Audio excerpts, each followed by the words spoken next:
அக்பர் கிட்ட ஒரு அறிவாளி சவால் விட்டாரு. என்கிட்ட ஒரு வேலைக்காரன் இருக்கான், அவன் பெருந்தீனிக்காரன். அவனை நீங்க 1 மாசம் வச்சு ஊட்டச்சத்து மிக்க உணவுகளை கொடுங்க. அவன் எந்த ஒரு வேலையோ உடற்பயிற்சியோ செய்யக்கூடாது. ஆனா அவன் 1 கிலோ கூட எடை கூடக்கூடாதுன்னு சொன்னாரு. அக்பர் யோசிச்சாரு, அது எப்படி முடியும்? இந்த சவாலை எப்படி ஏற்பது? ஏற்காட்டினாலும் தன்னுடைய பெயருக்கு இழுக்கு ஏற்படுமேன்னு குழம்புனாரு. பீர்பால் அரசர் சார்பா அந்த சவாலை ஏற்றாரு.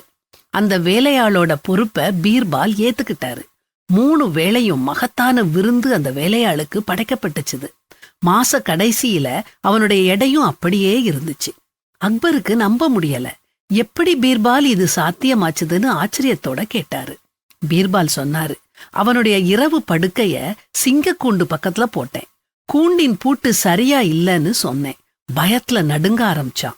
பயம் காரணமா அவன் சாப்பிட்ட ஊட்டச்சத்து அவன் உடல்ல ஒட்டல. ஆமாங்க, பயம் நம்மளையே அழிச்சிரும். ஆனா உண்மையான கடவுளை வணங்குற நாம எதுக்குமே பயப்பட வேண்டாம். நாம கடவுள் மேல முழு நம்பிக்கை வச்சோம்னா நமக்கு என்ன வந்தாலும் என்ன நேரிட்டாலும் அது நம்முடைய நன்மைக்கே அப்படின்னு தான் நினைப்போம். ஏன்னா தேவன் தம்மை நம்புனவங்களை ஒருபோதும் கைவிட மாட்டாரு. சிங்க கெபி பக்கத்துல நம்ம படுக்கைய போட்டாலும் நாம பயப்பட வேண்டாம்.